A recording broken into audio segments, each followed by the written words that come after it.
Right, so this is a late night emergency breaking news alert. We have, according to Lebanese news service Al Mayadeen, 4 U.S. soldiers who have apparently lost their lives as a result of a 15 missile barrage fired by a group associated with the Iranian-backed militias. Now, this has not been officially acknowledged by the U.S. government. They have not corroborated this story as of yet. So I must emphasize that this is not confirmed as of yet. But according to this more or less reputable news agency, who of course in the fog of war, every news agency is going to be at risk of pumping out propaganda. I don't see how this stands to benefit that side of the argument, however, because it would just beget a major retaliatory response from the United States.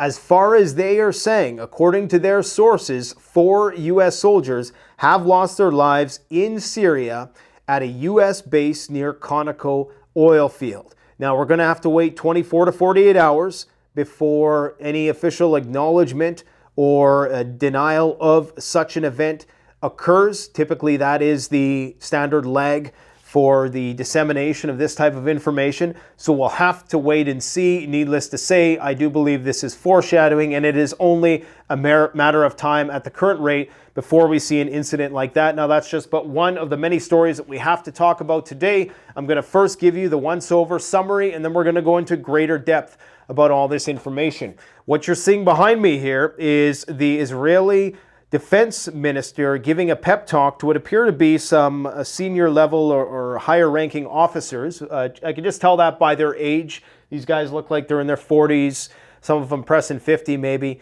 And it appears as though he's giving them a pep talk on the coming war with Hezbollah. Now, is this just a PR stunt? Obviously, this is filmed. So this is not something where they're discussing any sort of top secret information. This is filmed for a reason. It was filmed to broadcast to Hezbollah as a threat. We've had numerous oddities occur in the last 24 hours, one of which is the emergence of a submarine. We don't know what kind of submarine. Was it an Israeli submarine, Iranian, US? We simply don't know. It could have been a Turkish, could have been, who knows, Russian.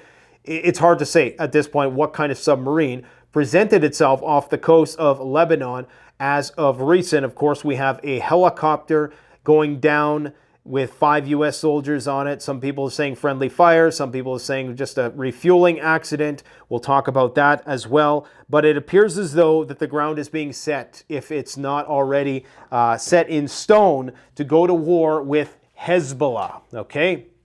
So they're sending out all these signals, trying to telegraph. And of course, in the last 24 hours, we've had the deaths of 8 IDF soldiers on the northern front. When I say northern front, I'm of course referring to the border between Lebanon and Israel, and 18 casualties, some of those civilians on the Israeli side, countless numbers of Lebanese soldiers, I would imagine, as well. So there's been some massive, I wouldn't say horizontal, I would say it's getting vertical in terms of the escalatory ladder on that front. So everybody needs to just pay attention, because at any moment now, this whole powder keg could explode very, very quickly. It's not going to take a lot. There's also some other unsubstantiated reports, aside from an image that is circulating around the internet, of leaflets dropped in southern Lebanon by what I presume would have to be Israeli planes, advising them to evacuate the region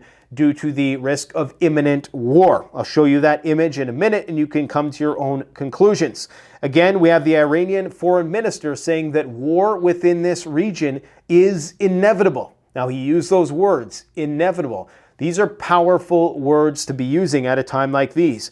Netanyahu has warned all Arab countries to remain silent while they prosecute this war in Gaza. Now, many are taking this as a threat in light of the fact that 10 out of the 14 Arab countries in the most recent Arab Summit meeting voted to basically impose restrictions, trade restrictions on Israel in response to what they view as a ethnic cleansing in the Gaza Strip, okay? So he's clearly sending a message to those 10 of 14, obviously not the Saudis, the Egyptians, and the United Arab Emirates, who voted against the bill because, of course, it's all about the money, baby, right? Now, you can bet, however, and I will say this, when these countries see the scorched earth policy and when they hear Netanyahu talking like that you guys need to keep your mouth shut or this is going to happen to you, you can bet that they're going to do anything possible to get out from under the boot heel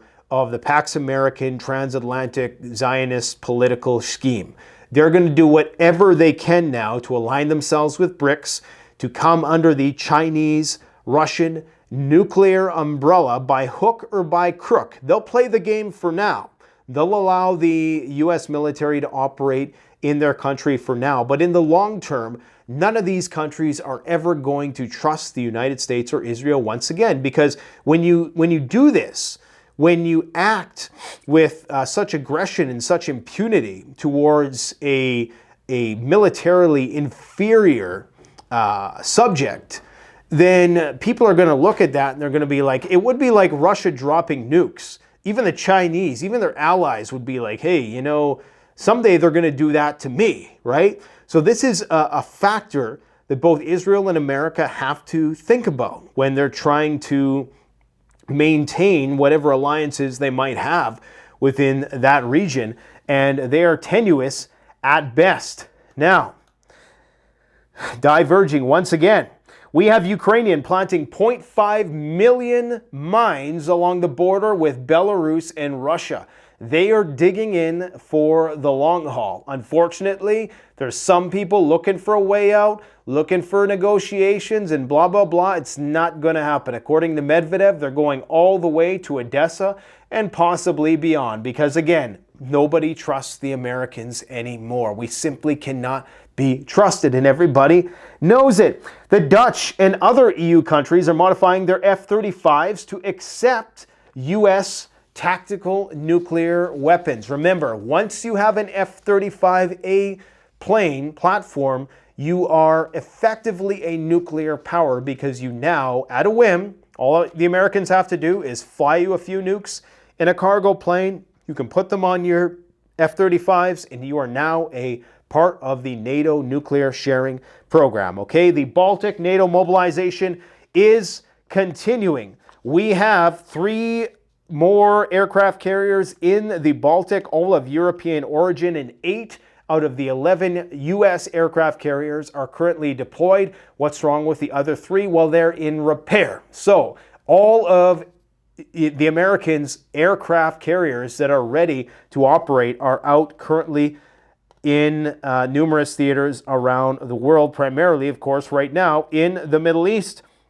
We have Russia doing exercises just off the coast of Cyprus, stating that they're going to have a 1.5 million strong standing army, not reserves, okay, an actual army of 1.5 million active service members very soon. We have 5 U.S. soldiers killed in Cyprus as a result of a helicopter accident. 9 million Iranians signing up to fight for Palestine. The new U.S. nuclear bomber was unveiled in a very timely fashion. We have U.S. attacking Syria once again. We have a record number of super tankers. Those are oil super tankers outside of port in the USA. We're going to talk about what this means and why is it that 80% of them are empty. Yes, you heard correct, empty.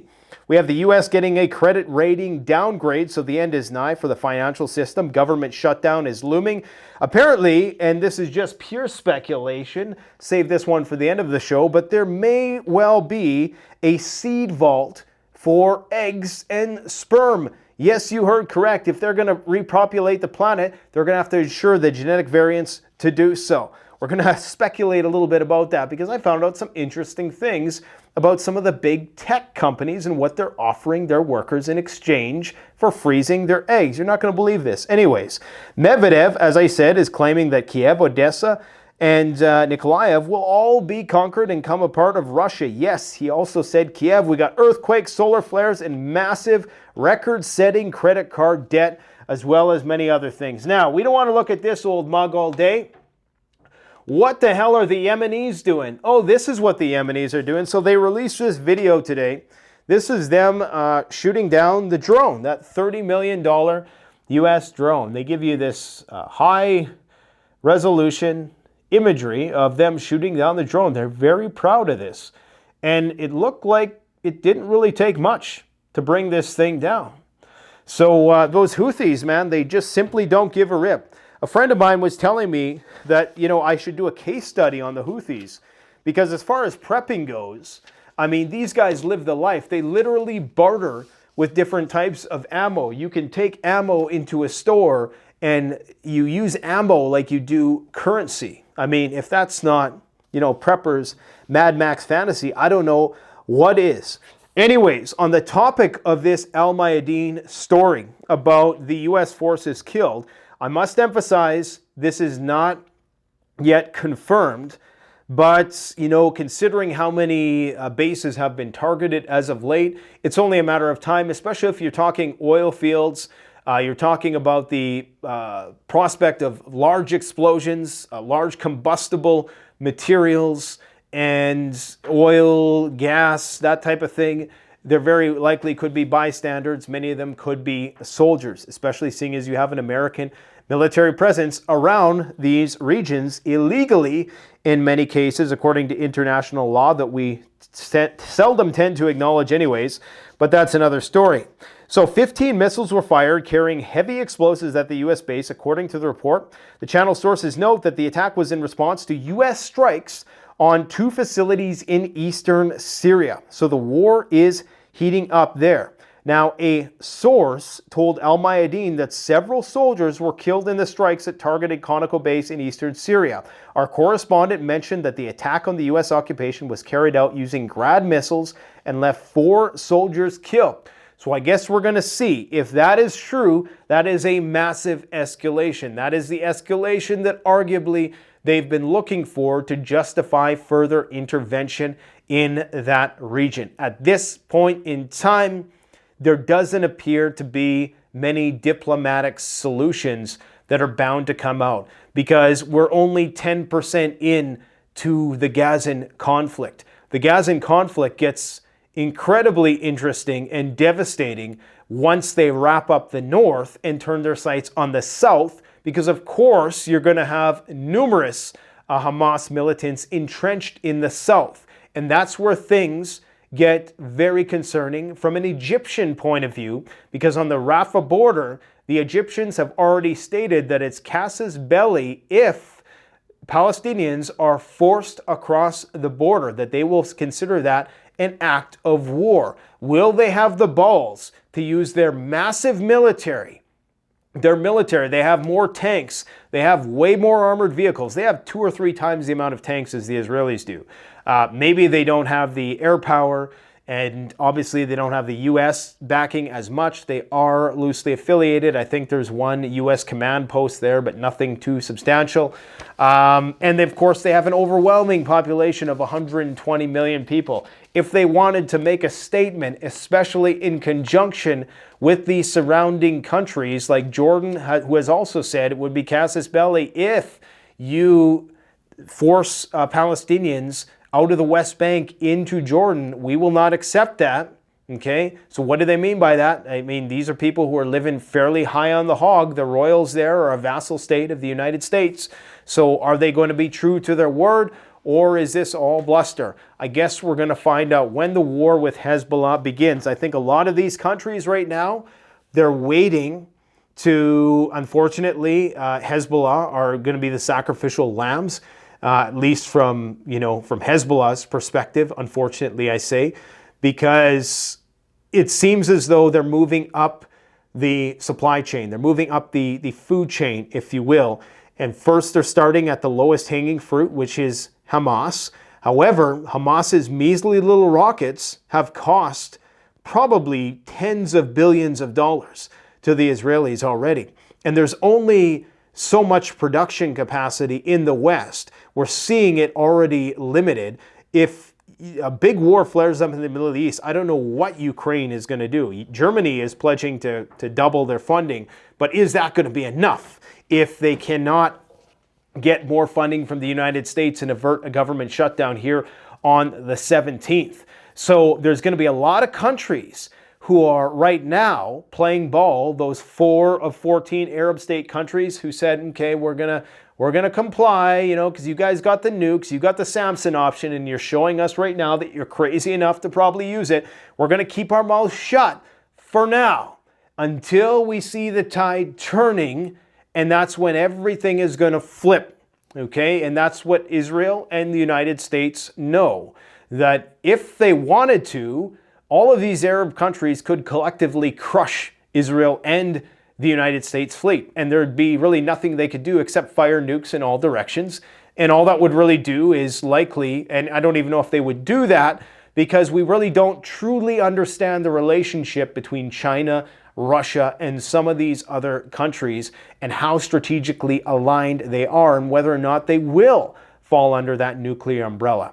China needs not only energy from these regions, China relies on resources from Russia, and many of these countries rely on food from Russia. So in exchange for oil, for security, these countries are offered food. That's pretty much the relationship in a nutshell with Saudi Arabia. In fact, I can even show you the map that indicates that. This is the food security map, okay?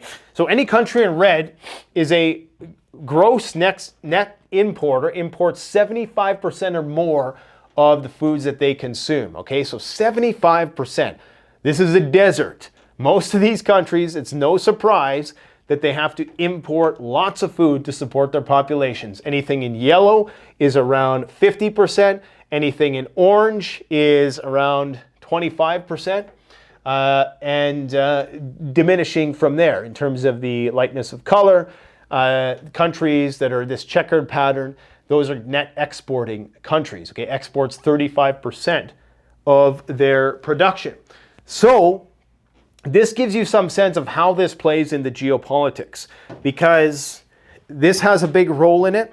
And I think that a lot of these countries are looking at what the Israelis and the Americans and the approach that they're taking. They know they can't trust the Americans as far as they can throw them. You learn that from Afghanistan, you learn that from Iraq, you learn that from Libya, you learn that from Iran back in the day. I mean, every single country has been backstabbed by us over here. And when I say us, yes, Canada, we're the lapdog of the United States. We just do whatever they say. If there's a UN resolution condemning Israel, we won't vote on it because, you know, we first see what America does, and, you know, so we're the little lapdog, right? So we're the, whatever, the 51st, 52nd state.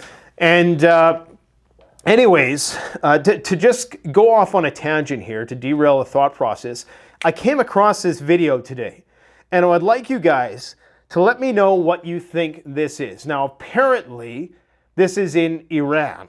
I say apparently because that's where the video, the people who are posting it are saying it's from. I don't know what kind of language that is. Is that Arabic? Is that Persian? What is that? But anyways, I'm trying to think of what the hell could this thing possibly be.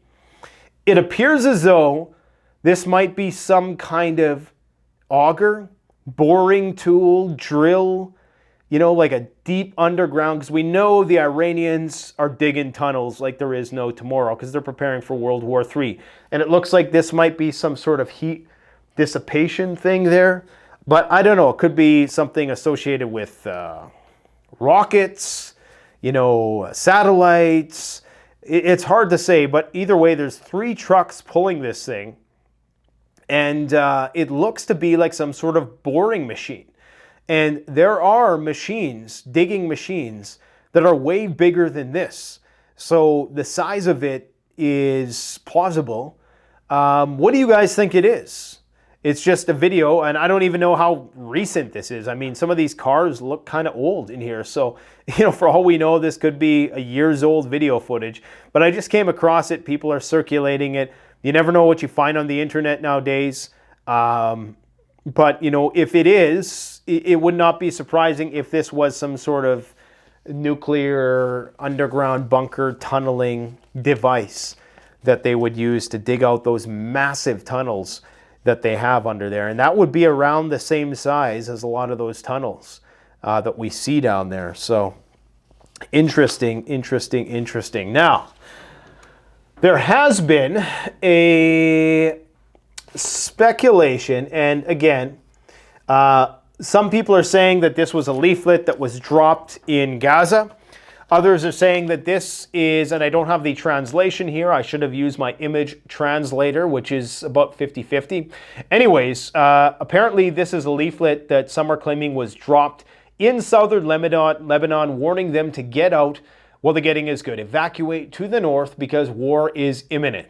And it is starting to look at, when taken collectively, the statements of Benjamin Netanyahu, the PR stunt by the defense minister talking to his higher level officers there about the looming offensive or defensive or whatever you want to call it in the north, and the submarines and all of the escalation and fighting on the border. It starts to look like war is going to happen. It's just a matter of time.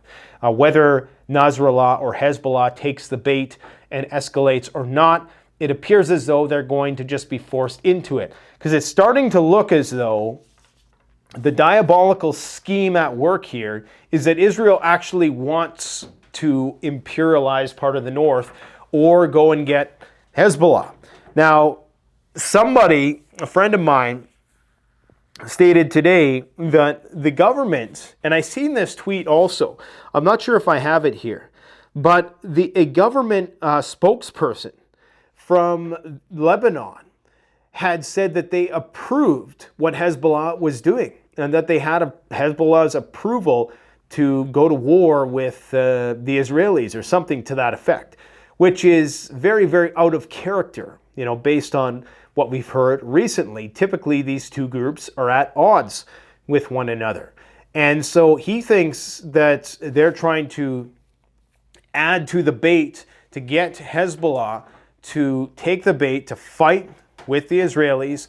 Maybe, hopefully, Israel wipes out Hezbollah, and then this government that remains in Lebanon no longer has to be burdened with this rogue theocratic organization as influenced by Iran to have its own sovereign say over its country. So maybe they want the Israelis to come in and fight Hezbollah and get rid of them, not knowing how that could easily escalate to the point of Beirut, and then Beirut is going to look like Gaza. That is very possible. So it's possible there's some coordination at that level. But again, it is really hard to say at this point. But what we do know is that there's major escalation along that front. 18 Israelis injured in Hezbollah missile strikes as border tensions grow. According to an Israeli news source, 8 IDF soldiers died in just the last 24 hours. Hezbollah is claiming that they can now put 500 kilograms on a warhead, which would be a fairly decent sized warhead. So you see a lot of these explosions that these rockets are creating. They're not that big compared to like the JDAM style explosions. But allegedly, according to Hezbollah's most recent chat, Nasrallah's recent speech, they do have that capability. Now, why you would advertise that capability, aside to be a deterrent, much like the surfacing of the submarine, much like this PR stunt with the what's his name? You know, this defense minister of Israel. All of this is to kind of put the other side on notice that, hey, we have the means to fight you, okay? This is appearing strong when you may in fact be weak.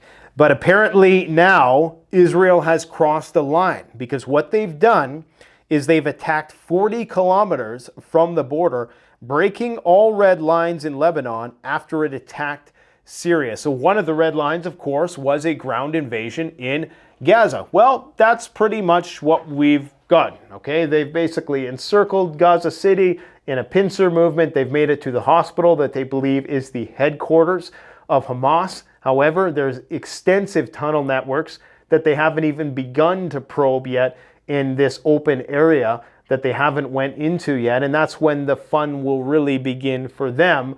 Is the question, how much of a command center is this? If you're Hamas, you've probably already long since vacated this hospital, I would presume, at least with the majority of your command center staff, knowing that the inevitable collapse of that hospital was coming. Now, apparently 45 Israeli troops have died since the beginning, so you can bet that there's probably double that amount of casualties as well. According to some satellite reports, they've lost close to 100 military vehicles. Now, the Israelis have about 2,200 tanks in their arsenal. I'm not sure if all are operational. They also have probably thousands of military vehicles. So 100 is not that much. But again, if this war goes on for a long, long time, and once they got the north locked down, then they have to occupy it. Then they have to go into the south, and that's when things really hit the fan. Because, of course, then they're going to have Egypt to contend with, who's not going to allow people to come through that passageway. There's going to have to be some sort of deal brokered. Hamas is still going to be dug in like an Alabama tick, as Jesse Ventura would say, in the southern part of Gaza. And so that's when they're going to have to either bring people back to the north, bulldoze it, set up some refugee camps, let them rebuild without Hamas under permanent occupation, because the Israelis have already put flags on the beach in defiance of, the international community saying that, you should not be annexing this territory and yada, yada, yada. They don't care. That's exactly what is going to happen. It is inevitable.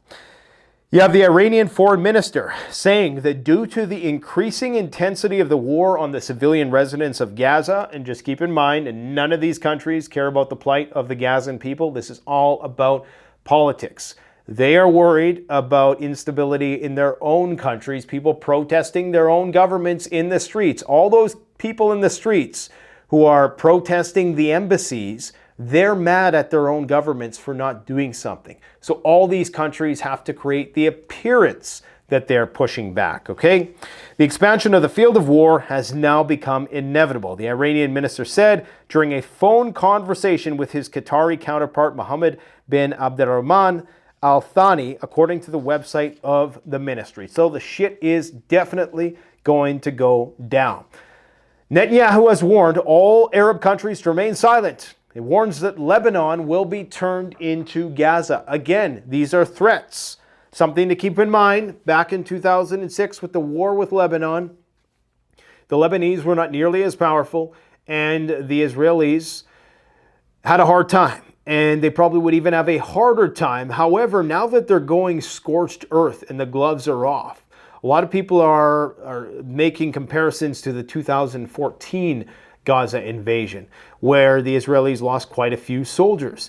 But in that case, they weren't going as crazy with the bombings as they're doing now. I mean, we're talking about the equivalent of half a dozen Hiroshima nukes dropped already, okay, in terms of the ordnance. 10,000 bombs already dropped, billions and billions of dollars spent on conventional ordnance as far as we know, and they're probably using some depleted uranium rounds, I'm sure. I mean, I could only guess. They probably don't care at this point how much intoxication they create in the environment there. So, what was I saying? I can't even remember what I was saying. Basically, yeah, they're going to utilize this new strategy, this gloves off strategy. And so we can't really measure their success in the past for how they're going to do now, because they're just, the gloves are off, right? And they're just bombing indiscriminately now, whereas before they might have been a bit more reserved. After October 7th, that's when they started to change their approach markedly, even though they have been doing this for many, many years. And the levels of apartheid and the imposition on the native population of what used to be known as Palestine is pretty excessive, which is why many countries like South Africa have completely terminated any sort of diplomatic ties with Israel, and many other countries are starting to do the same. So now let us move on to the 5 U.S. soldiers killed in Cyprus. Apparently they were Army spec ops in a UH-60 Black Hawk helicopter during refuel. Now remember, a couple days ago, I talked about 2 Black Hawk helicopters, or not Black Hawk, Chinook helicopters flying over Lebanon. They were spotted over Lebanon, and they weren't geolocated at the time, so we don't have 100% confirmation that those were in Lebanon. But as far as I know, there was no debunking claims as of yet, so we can presume it's probably true. And it would make sense that the Lebanese government, in cahoots with the transatlantic American-Israeli alliance, might want to evacuate its citizens to Cyprus. The Chinook helicopters have a range of 1,200 kilometers. They can easily travel from the island of Cyprus to Lebanon, pick up people that they need to evacuate in anticipation of a war that's about to happen. And perhaps this had something to do with that. Now, others are speculating this could have been friendly fire. This could have been a shoot down, you know, that they don't want to admit to. Maybe it was Hezbollah who shot down this helicopter. And maybe these were special forces that were not supposed to be there. There are multiple reports, including from Douglas McGregor, that claim that U.S. Special Forces were operating in Gaza but got chased out. So take that one with a grain of salt. But we know that Special Forces has been operational around here. And a lot of those guys, you know, they operate incognito. So if something happens, it's not always going to be disclosed when something happens, right? That's just par for the course with that line of work in special operations. So, as far as I know, anyways, I could be wrong about that.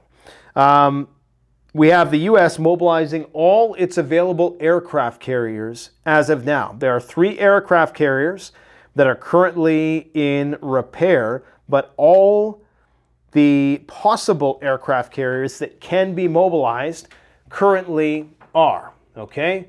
Now, in terms to get a sense of how the Israeli population is thinking about this, they want a war with Lebanon, at least the hawkish ones that are vocal about it online. I'm quite certain that not all Israelis, because it is a democratic society, which is why you have constant protests outside of Netanyahu's nuclear doomsday bunker compound. But this is what some of them are saying. What are you waiting for? And this is in reference to going to war with Hezbollah. I use Hezbollah and Lebanon interchangeably. I got to stop doing that. For each one of these countries in the Middle East, you have like the rogue element, like the Houthis, and then you have the nation state, which may be more cooperative with the Saudis and the Israelis and the Americans. Excuse me. Our soldiers are cannon fodder. When will Jericho attack Beirut? Jericho is... Their missile systems can be armed with nuclear weapons, okay? That's what they're referring to. So these people are calling for nuking of, potentially anyways, nuking Beirut, which is fucking insane. The soldiers in the north will not be the destitute of the continuation of relaxations, whatever the hell that means. How much more blood will be spilled in the north? No military tactic is worth a single dead soldier. Go on the attack now. I hope these people realize that if they were to go on the attack now, this is why they're having to import 90,000 Indian workers, because you're going to get mobilized to go to war. That's what that's going to mean. Now, apparently they're not using a lot of their forces right now in Gaza, not as much as many people thought, but when they have to go in there and occupy it afterwards, they sure as hell will. Apparently they're only using 1 or 2 divisions. Now, this is an image of the submarine that was seen off the coast of Lebanon.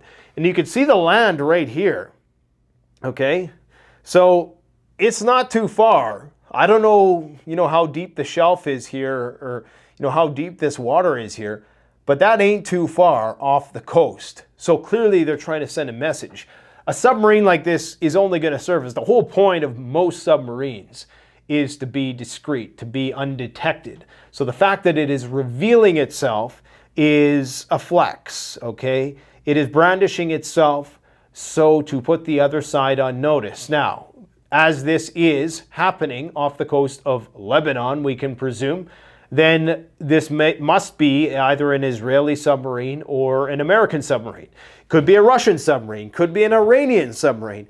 It really, it's hard to tell by just looking at the top of it. So I'll let the military guys take a look at that and see what they think about it. But that's what is going on. We also have a Russian naval exercise going on. I didn't even realize that the Russians were operating in the Eastern Mediterranean at this point. So here's Lebanon over here, okay? Here's Cyprus. This is where there's a lot of military activity. Right around here in this parameter, we have all the American warships, the 2 carrier strike groups, And right up here, we apparently have a Russian firing exercise. Now, what would the Russians be doing down there at this point in time? With all the stuff that they have going on in Ukraine, in the Arctic, even out east, why would they be committing forces to doing a naval firing exercise out in this neck of the woods? They must have come through the Bosphorus, I presume, through Turkey, or maybe they took the long way around. I'm not sure. But that's interesting to me. And I just heard about this a couple hours ago, okay? This is actually going to be effective in 12 days, it says. So maybe they're not even quite there yet, but that's where it's going to be taking place. Why so close? Well, maybe it has something to do with their assets in Syria. Technically, they are adversarial to Turkey, but Turkey is also somewhat of an interlocutor between NATO and the East. So interesting to say the least. We also, of course, if you missed it, we have the presentation of the U.S. nuclear bomber, the Halberd B-21.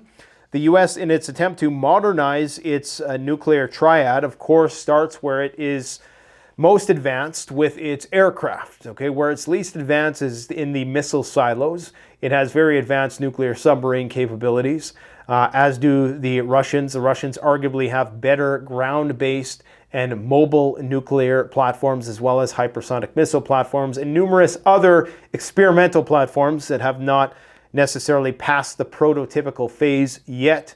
But this is just one more escalation, okay? Just another step up the military arms race. This is the reason why they make these things.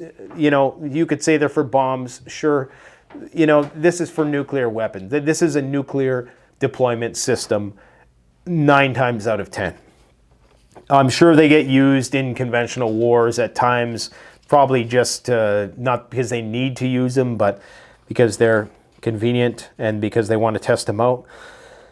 I talked a bit about how the Pentagon estimated that at least several militia fighters were killed in an American attack tonight on a training facility in eastern Syria. Syria is just gets hit from every which way. What a terrible place to be in, for the last 15 years, because there's just so much fighting. Their airfields have been destroyed by Israeli bombardments recently, Damascus and Aleppo, and I'm quite certain that the same thing is going to start to happen in Lebanon very soon. But they're bearing the brunt of most of these exchanges in Syria, and this is why you have so many Syrian people evacuating the country. What else can you expect, right?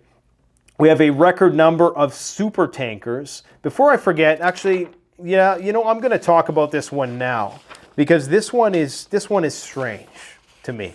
A record number of super tankers outside of port in the USA. I don't have an image of this to show you, but essentially what's going on is that these super tankers either are usually bringing in oil or they're picking up oil and they're sending it abroad. Because the U.S., while we are one of the largest, there I go saying we again, while the U.S. is among the largest oil producers in the world, they're also the largest consumers next to China. And so we still have to import a bit of oil. And it's strange because there are 51 ships headed to the nation's ports over the next 3 months. That's the most in 6 years, climbing by 3 from the previous week's record, and about 80% of the vessels are empty, indicating that they intend to pick up cargoes in the USA. Now, how are we going to meet this demand? Why are we meeting this demand when the strategic oil reserve is flat? Well, I think it has a lot to do with managing inflation. Okay, the Biden administration has to get inflation under control. The only way you can do that is by keeping the price of oil suppressed.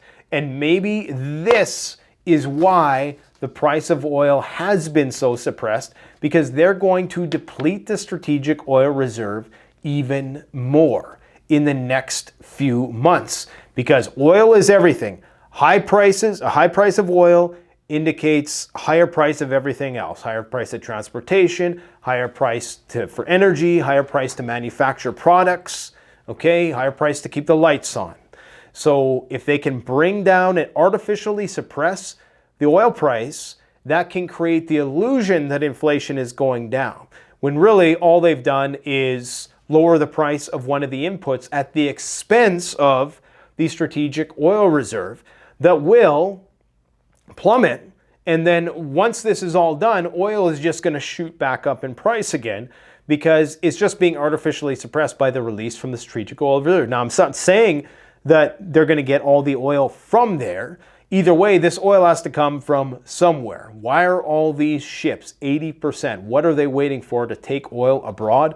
Meanwhile, you have the Saudis and the Russians and other OPEC nations cutting production at this point in time. So maybe they plan on depleting that strategic oil reserve more, and that is why we're seeing the lowering of oil price, when we should be seeing a massive uptick in oil price as a result of what's going on in the Middle East. Are they going to bleed that sucker dry is the question, okay?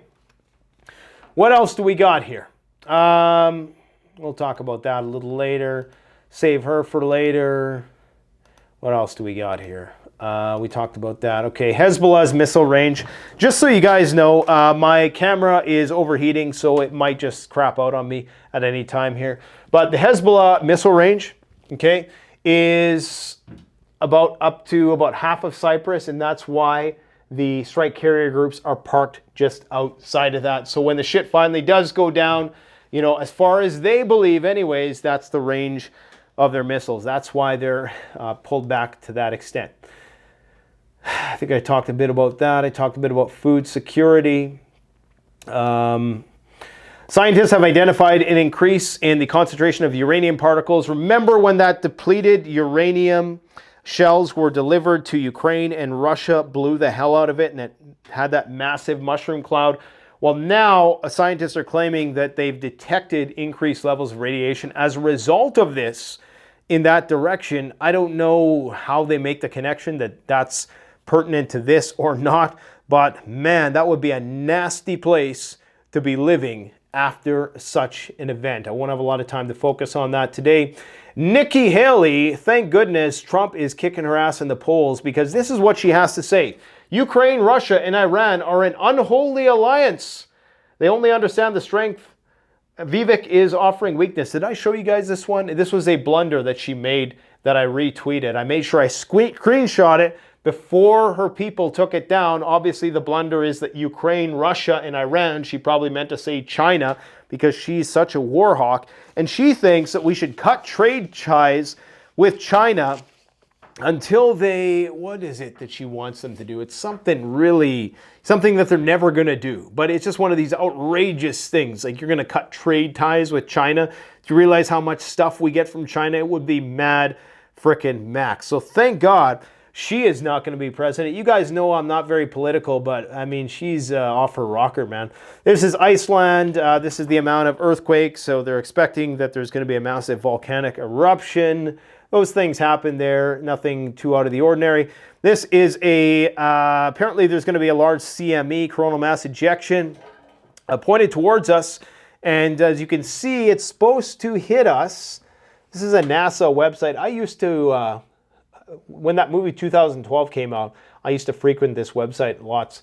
So this is, you can see here, this is the solar flare that's headed towards the Earth. And it's supposed to hit us today, like right now. So the Aurora Borealis, probably pretty bright in the sky. On the eve of the 12th, it's supposed to pass us. As you can see here, it's passed us. I'm not sure if that's an X-class or what it is. But now that the sun cycle is starting to dial down, the 7-year sun cycle is on the down side. So we're going to start seeing lowered solar activity from here on in for the next few years, at least in theory. We should start to lower the risk of a Carrington-style event, but it's still very possible. Debt continues to soar. We've added about $11 trillion in debt in just the last 4 years in the United States, which is 50% of what it was before that. This is interesting. Now, maybe I should save this one because we got a lot of other stuff to talk about, but while we're here, now, you guys know about the Svalbard seed vault, right?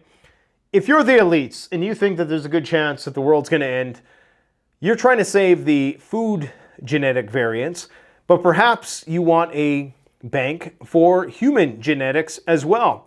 So why is it then that Apple, Facebook, Google, Vanguard, Starbucks, Spotify, Microsoft, Walmart, and many others are all offering their employees incentives to get their eggs frozen?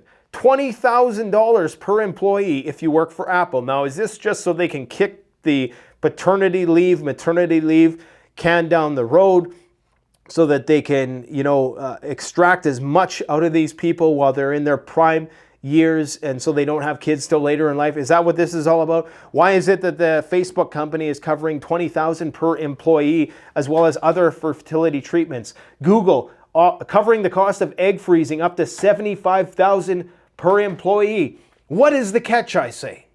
What is the catch? Are they saving our DNA somewhere, like Jurassic Park style, and they're going to have a bunch of surrogates? Maybe it's going to be like pigs, or they'll figure out some sort of artificial womb technology after the shit hits the fan, and they're just going to clone a whole new species or a whole new race of people. Is that what's going to happen? Because you got to think, if you're super rich and you're thinking about everything and you still got time to think about this, why wouldn't you be trying to amass a large library, a genetic library, if you will, of genetic variability that you could potentially utilize after the shizzy hit the fizzy? Something to think about. I'm not saying it's what they're doing. I'm just saying it's probably what they're doing. All right? Something to think about anyways. Okay, so we're going to watch this ugly mug again here. So we got Medvedev saying basically that they're going for Odessa, Nikolaev, and probably all the way to Kiev. They don't trust the United States. There's not going to be any more negotiations. Some people say in the next 3 months, Zelensky's on his way out. He's going to be replaced by Zaluzny, or that former boxer that's the mayor of Kiev, or maybe the other guy, Alexei something or other. Either way, understand this. Nothing is going to happen unless it's approved by the United States, because that's the hand that feeds, okay? You cannot bite the hand that feeds. There will be no coup that is not approved by the United States. Now, one of their primary concerns, I think, has always been that maybe there might be some turncoats within the Ukrainian government that actually might realign themselves with Russia. This is why they didn't want to empower Ukraine with too much, which is why they've been so hesitant about providing them with that heavier tech, like the longer range weapons, the planes, possibly even nuclear weapons at some point. So they don't want to provide them with that because they might be worried that they can turn. Because remember, this is a country that at one point did vote for a Russian, a pro-Russian leader, okay, before the Maidan coup and all that stuff. I won't get into all that.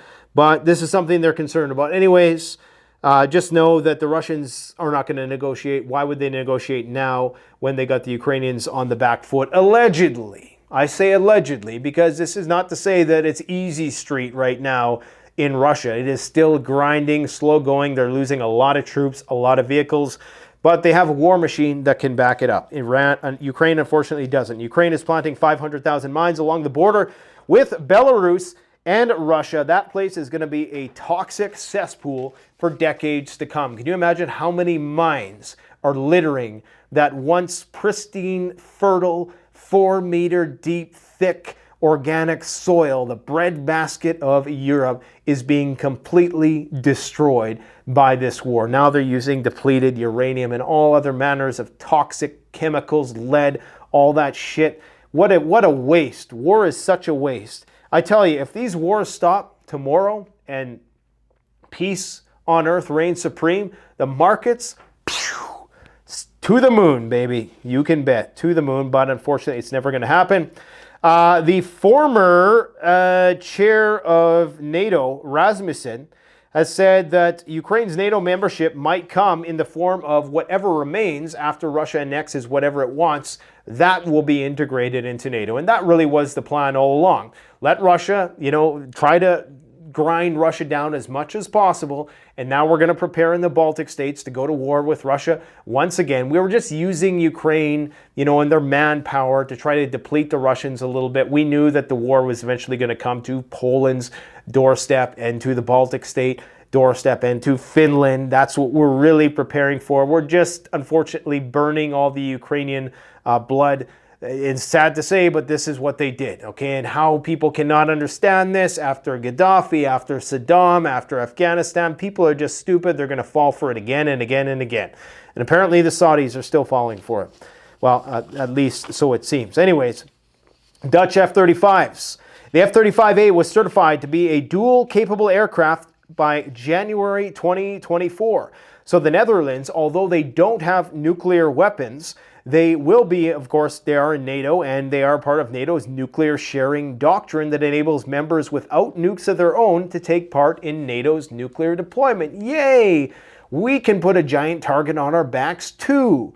So the F-35 will be able to deploy these new 24 times the size of the Hiroshima bomb tactical nuclear weapons that the United States has been boasting about recently, up to 400 kiloton yield. They will be able to integrate that into the F-35, meaning that they are effectively a nuclear power. Right when you have the deployment system, you are a nuclear power. Okay, and Germany is going to double their military aid to 8 billion euros, and they're going to need it, and maybe they're doing this at the behest of their occupying force. Of course, I'm speaking about the U.S. government, who is still occupying the German country, and they're the ones who basically call the shots. So maybe they're saying, look, you guys got to start pulling your own weight. You got to start giving more money. Then maybe we'll be able to give some money. Of course, we have a pending government shutdown on November 17th, which is likely going to come down to whether or not Ukraine aid is bundled in some way, shape, or form to this border security stuff and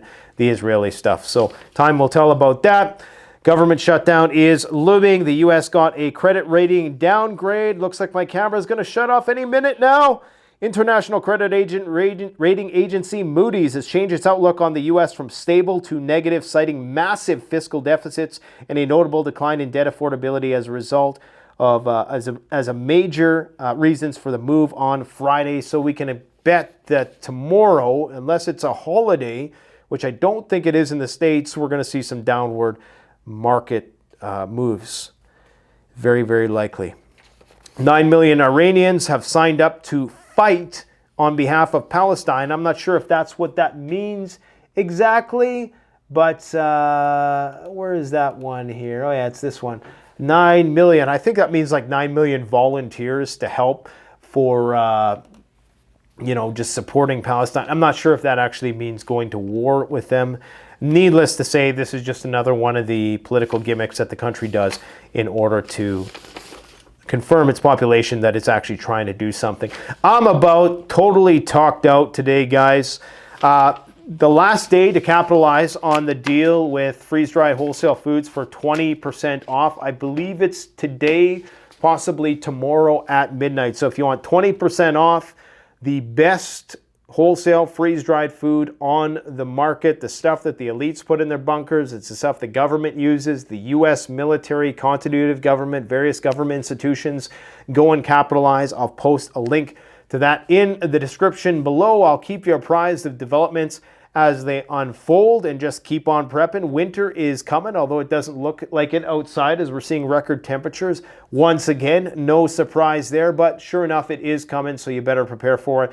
And we got a lot of winter preparedness videos coming down the pike, so stay tuned. Thanks for watching. Have a good night or good morning. Canadian Prepper out.